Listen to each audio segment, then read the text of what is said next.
Excuse me, man. What outlet? Thank you.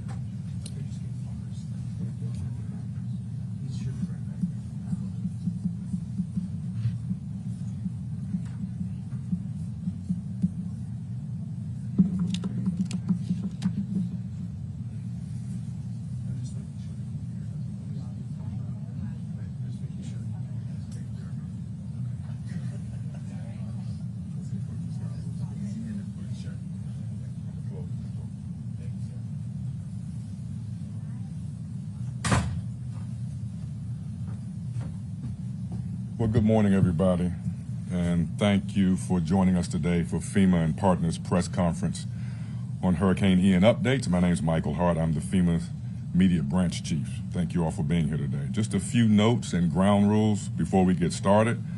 On the panel today, we will have FEMA Administrator Deanne Criswell, Director of NOAA's National Weather Service, Mr. Ken Graham, American Red Cross President and CEO, Gail McGovern, and we'll also have FEMA's national Spanish spokesperson, Mr. Daniel Yargis, and he'll be giving a recap in Spanish on FEMA's operations.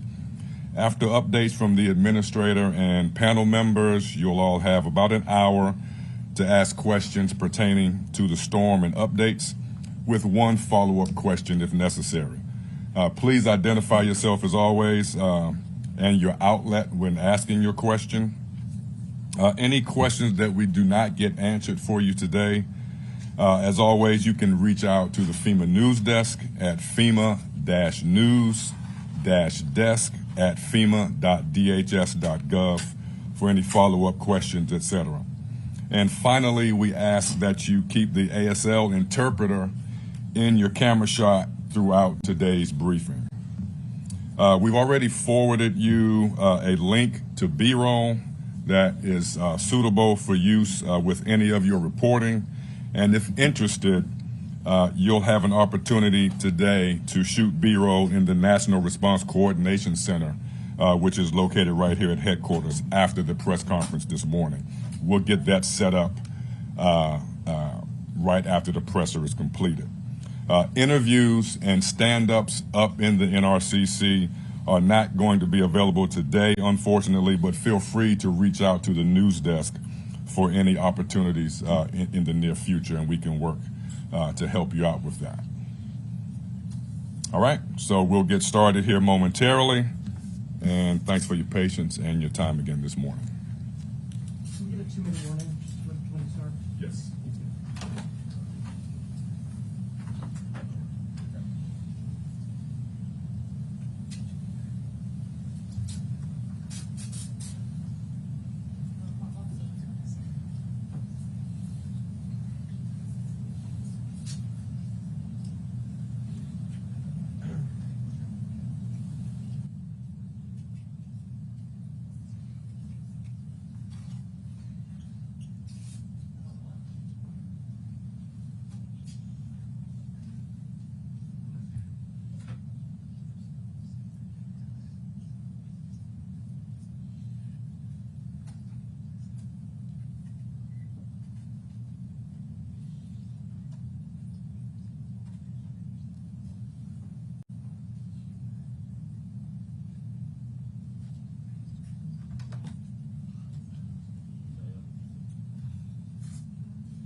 Your 2-minute warning.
All right, good morning, everybody. Thank you for joining us today. I'm pleased to be joined today by the American Red Cross CEO, Gail McGovern, as well as the National Weather Service Director, Ken Graham. They're going to be sharing some of their preparation and response activities and efforts that are underway right now to support Floridians as they are already experiencing the impacts from Hurricane Ian. And so I'm going to begin by providing a little bit of an update on FEMA's mission and some of the preparedness actions that individuals can take right now. So first, Hurricane Ian is and will continue to be a very dangerous and life-threatening storm. And this is going to be for the days ahead. Floridians up and down the coast are already feeling the storm's painful impacts, and we have yet to experience landfall. However, I spoke with my leadership team this morning, and I can confidently say that we have the right teams and we have the right resources in place and ready to meet the changes or the needs of those that we are charged to serve. But as with any storm, the most important work starts at home. That means we need everyone to heed the warnings of their local officials before, during, and after this storm. These are life-saving messages that simply cannot be ignored. And when it comes to hurricanes, water is dangerous, period. From coastal storm surge to inland flooding, the majority of the state of Florida is in Ian's crosshairs. Therefore, I would like to just share a few key safety messages that will help keep you and your family safe. First, never drive through standing or moving water, as it takes only a few inches of water to carry away a vehicle. Second, if you are taking shelter in an area with rising water levels, quickly find higher ground. And third, never operate a generator in your home. Too many lives are lost each year due to carbon monoxide poisoning, and it's incredibly important that you only run generators outdoors. So now I'll give a brief operational update on the interagency personnel, commodities, and resources that we have deployed to support this response. As I said yesterday, search and rescue remains a top priority. Our search and rescue coordination teams remain staged in Miami to include teams from our FEMA Urban Search and Rescue Program, the Coast Guard, CBP, the Department of Defense, the Department of the Interior, and the state of Florida. These teams will coordinate search and rescue efforts by land, air, and sea. We have 128,000 gallons of fuel remained ready for rapid deployment. We have moved in a variety of generators of all sizes and types to restore power to critical infrastructure and medical facilities as needed. The Army Corps of Engineers is pre-staging 350 personnel to conduct power and fuel assessments as soon as the storm passes. And just yesterday, I spoke with the president and CEO of the American Public Power Association to discuss some of their emergency preparedness actions and the mutual aid agreements that they have in place.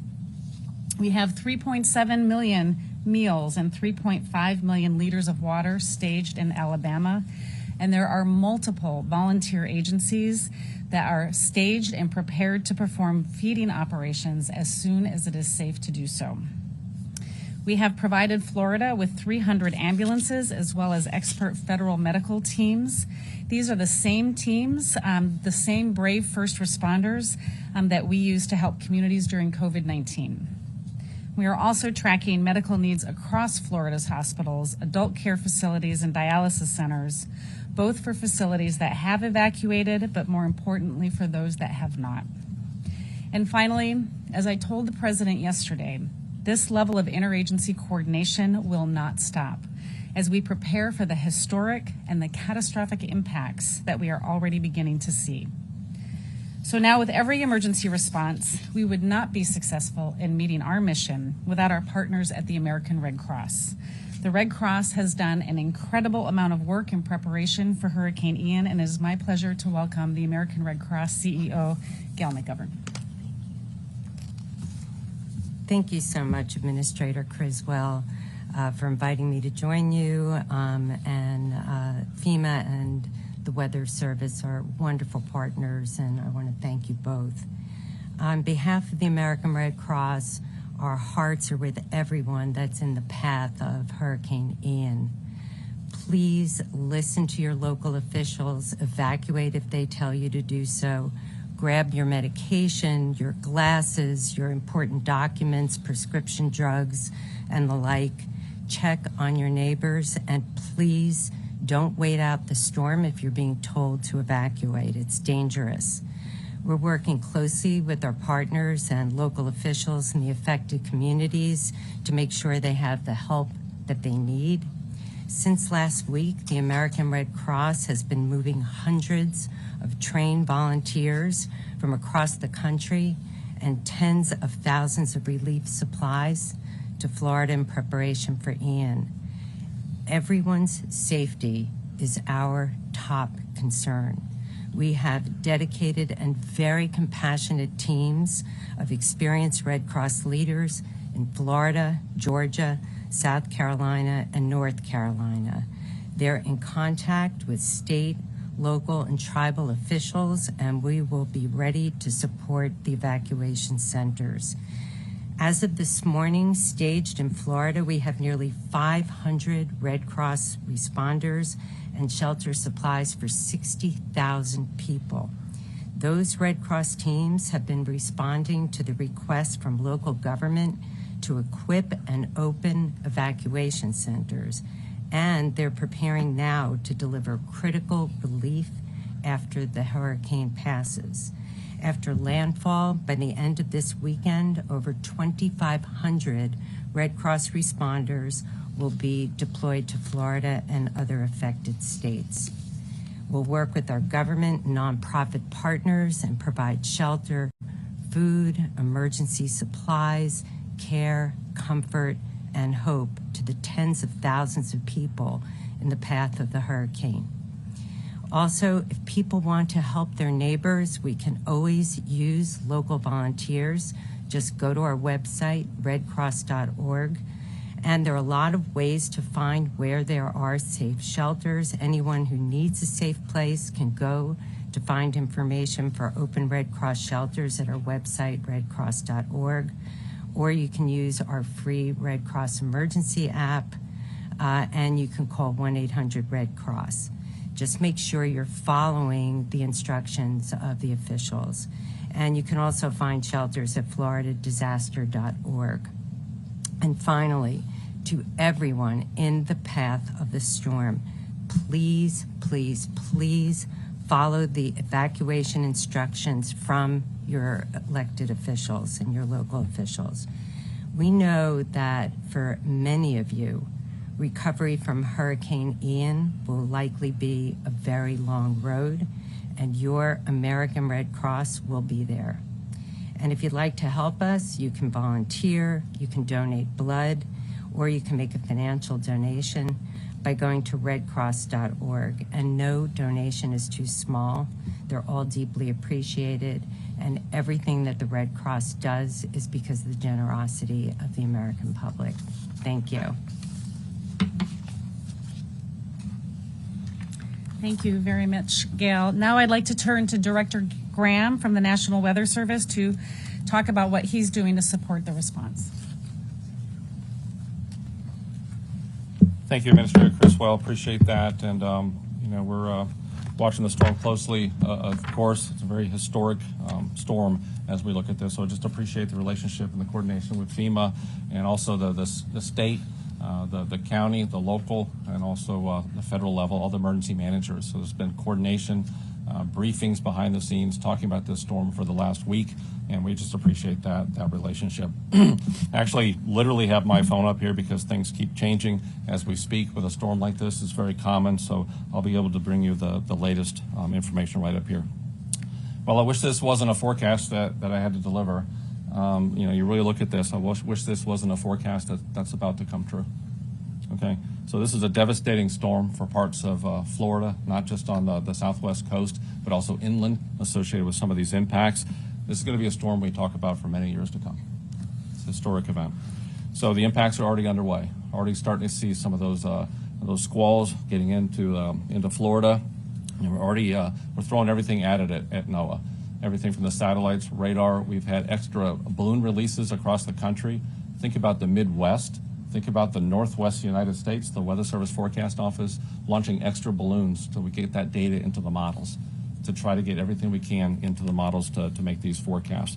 Hurricane hunters from the Air Force and NOAA have constantly been in the storm, often at the same time, getting us the data that we need. And some of these updates that we've been giving you this morning has come from the data that we get from the hurricane hunters. And I would be remiss if I didn't say, I just want to say this real clear, what heroes, right?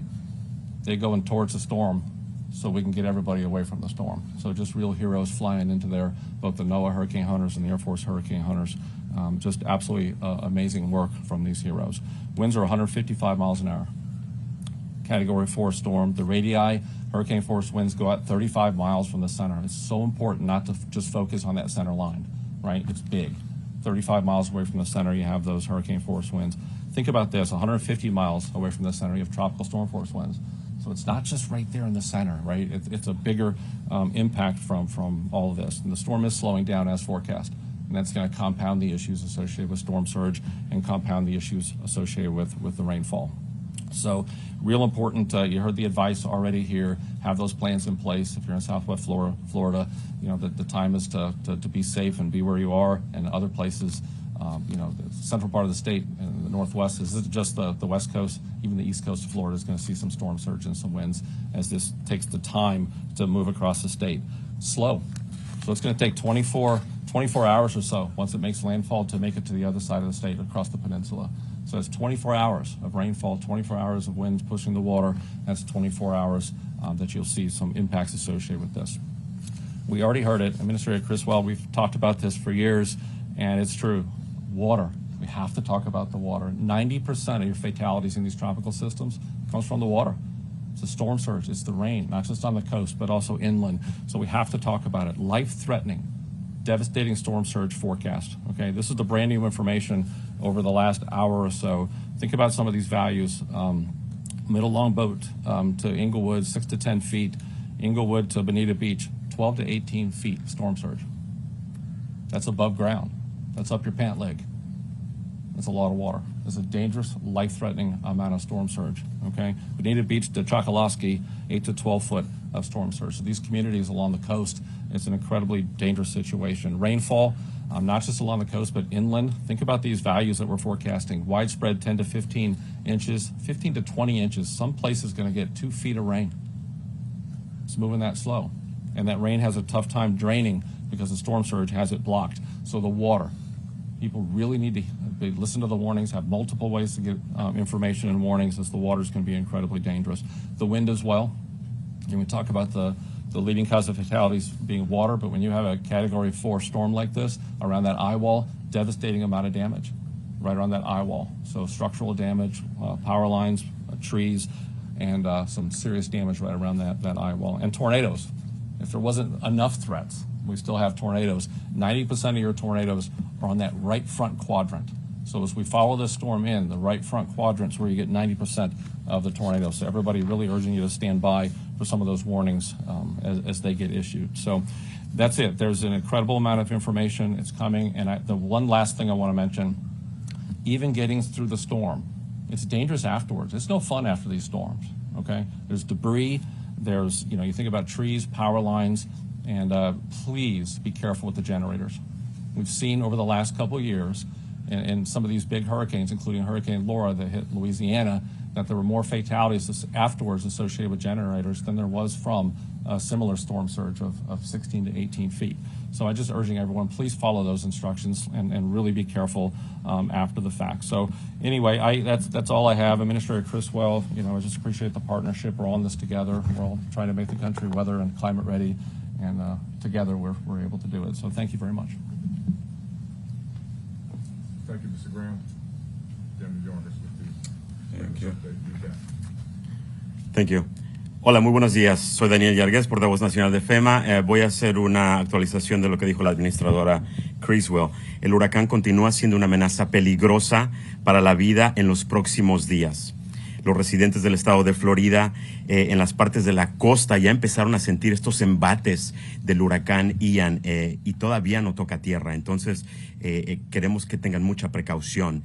La administradora platicó con su equipo, con el equipo de FEMA esta mañana, y estamos listos y confiados de que tenemos a los equipos correctos en los lugares correctos para responder a esta tormenta. Y también para satisfacer las necesidades de las personas a las que servimos. Les pedimos a todos que acaten las advertencias de las autoridades locales antes, durante y después de la tormenta. Estas son advertencias que amenazan la vida y no pueden ser ignoradas de ninguna forma. Cuando se trata de olas de agua, lo escuchamos de la administradora, es algo bien, pero bien peligroso. Tienen que tener mucha precaución. Estamos hablando de marejada ciclónica, también de inundaciones que no tan solo van a estar en la costa, pero también tierra adentro, y eso va a afectar a comunidades que están tierra adentro en el estado de Florida. La administradora Criswell también mencionó que queremos compartir consejos útiles con ustedes. Nunca maneje en aguas inundadas. También si está en un refugio y empieza a inundarse, por favor vaya a un lugar más alto de ese refugio. Y tercero, nunca use un generador dentro de su casa. Es peligroso, es letal. Hemos visto en otras tormentas que eso no es una buena idea. También una actualización de las operaciones de FEMA, de nuestro personal, de los suministros y los recursos que hemos desplazado en la respuesta a esta emergencia. Tenemos equipos de búsqueda y rescate, también de equipos de la Guardia Costera de Estados Unidos, del Departamento de Defensa, Departamento de Interior y del estado de Florida, localizados y ubicados en Miami, listos para ser desplazados como se necesiten. Estos equipos coordinan sus operaciones por aire, por agua y también por tierra. Tenemos 128,000 galones de combustible también ya listos para ser desplazados a las áreas que sean necesitadas. Hemos movilizado generadores de todo tipo y todo tamaño también para restaurar energía eléctrica en esos lugares, en esos centros de infraestructura crítica como hospitales y lugares médicos también. El cuerpo de ingenieros también ha preposicionado 350 empleados para ayudar y llevar a cabo evaluaciones de energía y de combustible cuando la tormenta ya pase. La administradora habló recientemente también con la compañía de electricidad para ver cómo están ellos posicionados para restaurar la energía eléctrica. En cuanto a agua, comida y esos suministros, tenemos 3.7 millones de alimentos ya preposicionados en Alabama, también 3.5 millones de agua, también en ese estado preposicionados para ser desplazados a la zona impactada. Y hay muchas agencias también sin fines de lucro que están ayudando en las labores de alimentación para las personas afectadas después de que pase la tormenta. También en Florida tenemos 300 ambulancias y equipos médicos federales, los cuales también apoyaron en la respuesta a COVID-19 cuando esa emergencia pasó. Estamos vigilando muy de cerca las necesidades de hospitales del estado de Florida, centros de cuidado de adultos mayores y de diálisis también, y aquellos lugares que no evacuaron o que no pudieron desalojar. Finalmente, la administradora Criswell habló ayer con el presidente Biden y le dijo que nuestra coordinación multiagencial continúa y no va a parar. Esa coordinación no para ante esta histórica tormenta y catastrófica tormenta que ha pasado. Y como lo dijo la administradora también, estos esfuerzos de FEMA no pueden ser posibles si no tenemos el apoyo y la coordinación de todas las agencias federales y organizaciones sin fines de lucro como la Cruz Roja. Eso es todo. Gracias. Thank you. Thank you. We'll take some questions now. Thanks, I'm Alice with ABC News. First, we've seen some very specific requests from Governor DeSantis, certain gear, certain equipment. At this point, do you feel like the federal government has been able to get everything that he has asked for, or is there still some equipment you're trying to get in place? And then secondly, any update on how the evacuations are going? Is there a sense of timing when people might need to think today it's just too late to leave? Yeah, let me start with the evacuation question. And I've listened to some of Governor DeSantis's briefings this morning, and I think, listen, again, the point is listen to your local officials. I think there's parts where they need to start staying in place, right? That it's too late to evacuate, but they need to listen to what their local officials are telling them. But as we see this storm, it's going to continue to move across the state, and so there may be parts where it's still safe to evacuate. So it's hard to make a general statement on that. It's really important that they're listening to their local officials because they're doing what they can to make sure that they're keeping them safe. But they need to make plans for that too, right? If they are going to stay in place, know how they're going to communicate with their family so they can let them know if they're safe or what their needs are going to be. And that's why we've put together this really strong search and rescue capability to make sure that we can go in by air, land, and sea, because we know that there's going to be people that have been impacted, isolated, and are going to need rescue. First part of your question again? About whether you're still positioned. Oh, right, yep. So we are continuing to move in equipment as the governor asks for more equipment. I believe today he asked for more high water vehicles and additional rescue capabilities, and we are moving that in. We are going to continue to move equipment in as we see where the impacts of the storm are as well. We've pre-positioned quite a bit of equipment so we can respond immediately. Once we know what the impacts are and what the additional needs are, we're just going to continue moving that equipment in. But I think that we are positioned really well to meet those immediate needs in the first few hours, and once we know impacts and what else is needed, we'll just continue to move that in. Anybody else? Right there, man. Yep. Hi, I'm Karina Cox with the Outdoor Inspection News. I just had a question for Director Graham. We are seeing some reports of water receding in the bay area. Can you explain, why that's happening? A lot of you are familiar. I think for the last 10 years, I've said this: little wiggles matter. And these little small changes make a difference whether the water is pushed in from storm surge or literally blown out. So when you have strong winds with a storm like this, it can actually push the water out. But here's the very important thing. So don't go out there, right? So it's so dangerous to be out there. So even if you see the water receding, it's not the time to go out there and look at it or collect shells or whatever it is. We've seen this in these type of storms. When the winds come down, when the winds decrease, that water comes back in. And it can be incredibly dangerous. So yes, I've seen some of the pictures, and that can happen in these storms. That's the power of the wind and where it can push the water. Yep. Thank you so much for doing this. I have a question for Administrator Criswell and a question for Director Graham, if that's okay. Administrator Criswell, how many FEMA personnel are in place in Florida? And Florida's home to an older population. We can all remember the image of nursing home residents during Harvey trapped in floodwater. Can you speak to any special considerations for senior citizens sheltering in place, as well as some of that coordination with nursing home visits? Yeah, absolutely. We have hundreds of personnel in the state already, embedded in the State Emergency Management Center, as well as staged in places like Miami, as well as in Orlando and other parts. But we also have personnel that are staged in Atlanta, Georgia, at our regional office that are ready to move in. As the storm passes and we see where the needs are, we are just going to continue to move people in. That number is going to rise significantly over the following days, and to make sure that we have the resources in place to support the people that have the needs. I know that this, I believe, I was talking with Gail, 30% of the population is over the age of 60 in many of these impacted areas.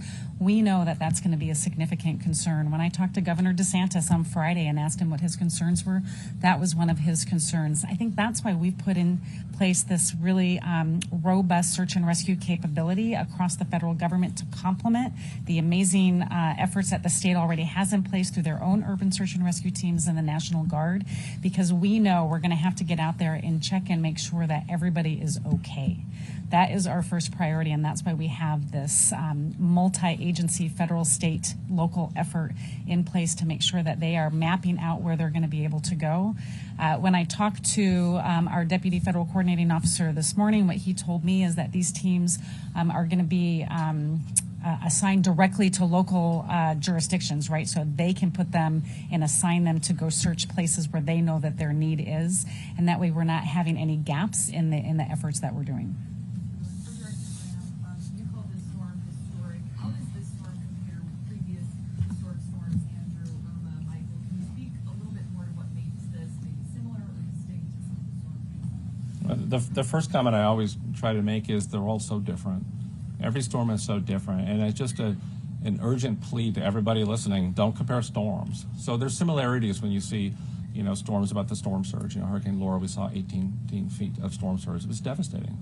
houses off the foundation. So you can use generalizations like that to think about the kind of damage that could occur. But teeny changes in the storm, bigger, smaller, left, right, faster, slower, these really subtle changes can make a huge difference in what you see on the ground. So really what we say is think about those impacts. Think about what does 20 inches of rain look like. And we try to paint that picture. That's an incredible amount. So we say 2 feet type of thing to think about that. Storm surge, I'm 6'5". And you think about this storm surge forecast, you start getting 15, 16, 17, 18 feet. I mean, that's a lot of me type of thing. So we try to paint that picture to really key in those impacts. So, and the last comment is, that's why the whole NOAA team comes together on these storms, from the satellites, the radar, you look at the hurricane hunters of the Air Force and NOAA. It takes that entire team to really come up with those impacts. Not just the Hurricane Center, but the Weather Prediction Center, Storm Prediction Center, looking at where the tornadoes are going to be, the weather forecast offices, talking to the emergency managers constantly. I mean, literally in those situations, I've been in those situations, and you might as well just leave the phone on speaker, right? You're constantly talking about these. Look at me in a news conference. Look at my phone open, right? It's information comes in pretty quick. So that's what happens. So it's hard to compare storms, but you really can compare the impacts, and those values that I gave is just absolutely devastating. It's historic. Sir. Hey there, Gary Brown back from NBC News here. I have a same question for the administrator and then the director, so maybe different answers here. There's lots of moving parts. What is your biggest concern right now? What is keeping you up at night this week? It's the water, right? I mean, we are talking about significant amount of storm surge and a significant amount of rainfall. I think one of the reports I even heard earlier today, in some parts of the state, up to 5 inches per hour of rainfall.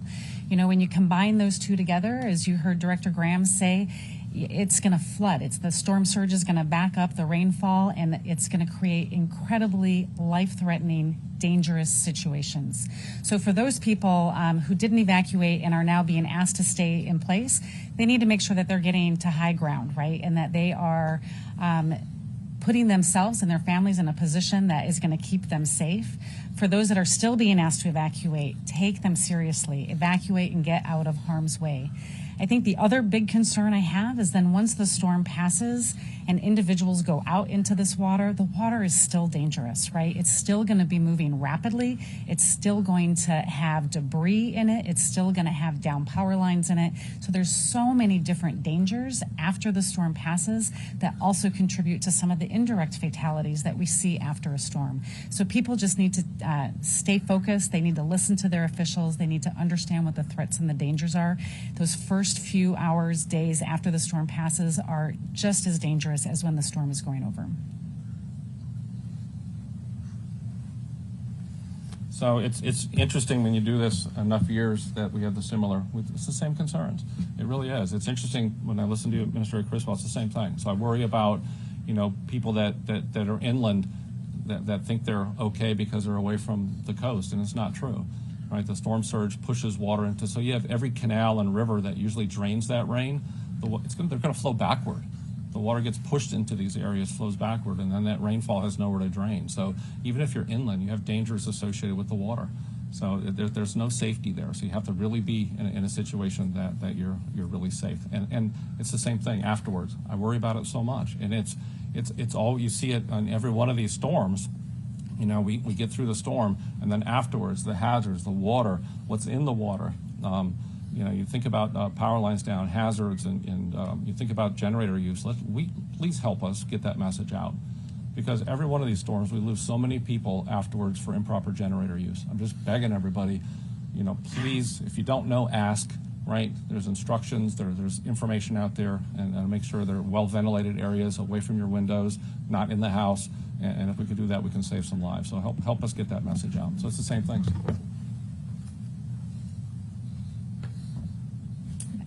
Hi, Carlos Mesola with Telemundo Network.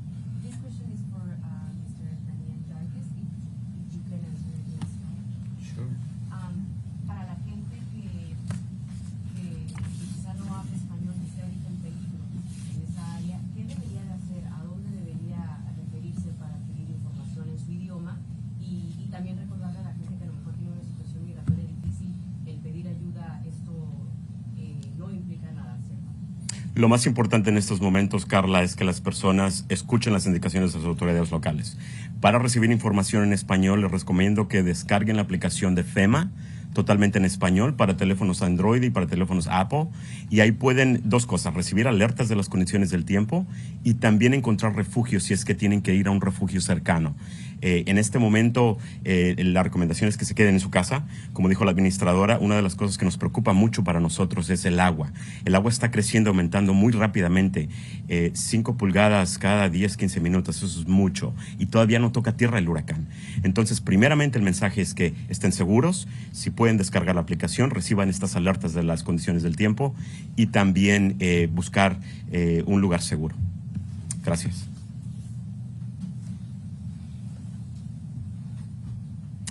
All right, last call for questions. As a follow-up, just sort of the path looking ahead, a few days out. Right now, where in South Carolina, Georgia, are you most worried? Is there a chance that this really weakens by then or gathers strength? What are you looking ahead to?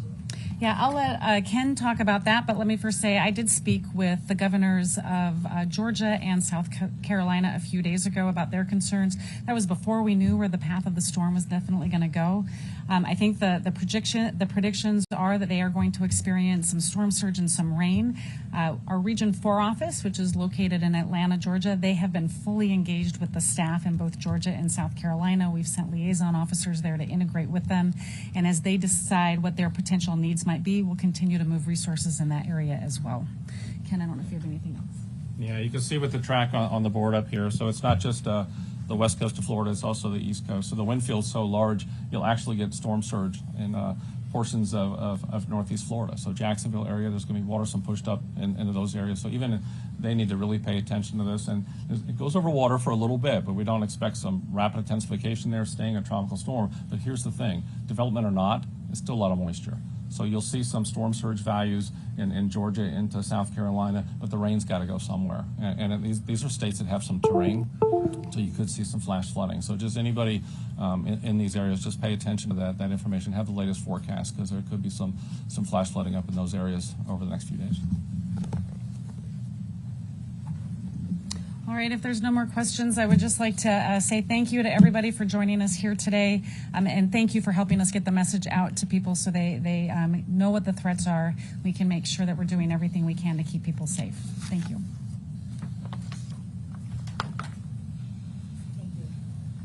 Thank you all.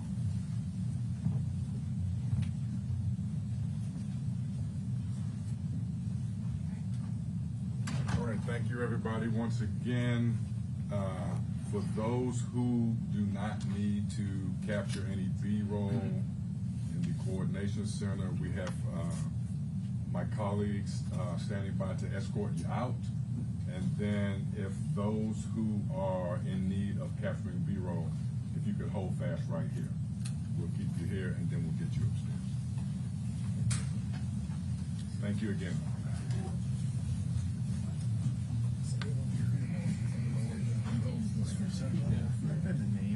Spelling of the name, the gentleman in Spanish. Yargis, Daniel, D-A-N-I-E-L. D-A-N-I-E-L. D-A-N-I-E-L, just normal spelling, and then his last name is Yargis, L-L-A-R-G-U-E-S. And does he have a title? Yeah, he's our Spanish language, national Spanish language spokesperson. Yeah. Did you need to get upstairs to get any images? Yeah, Okay. Yeah, Okay. Okay, thanks for calling. See you later. Show of hands back there, B-roll. Okay, so everybody here is B-roll. Let's hold fast right here. And then everybody over here is getting escorted out. Okay.